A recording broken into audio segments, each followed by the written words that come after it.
Yo, what's up guys? How you doing here? I'm here on how to make a Doberman sound like an engine. As you can see, you have a few needed resources. You're going to need a foot, a Doberman,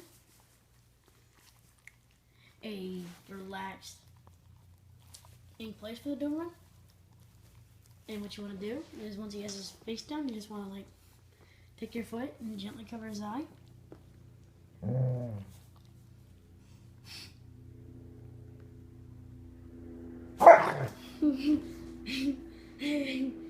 And as you see, your gas pedal will bite your foot off if you're not careful enough.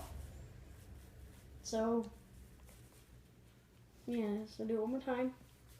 And also, I am not responsible for any damages done to feet from this video.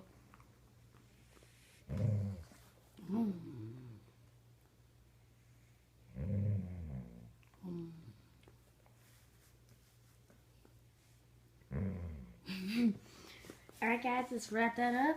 Here we go. Thank you, my big guy right here. And I'll see you guys later with another stupid video, because that's all I have on my YouTube channel.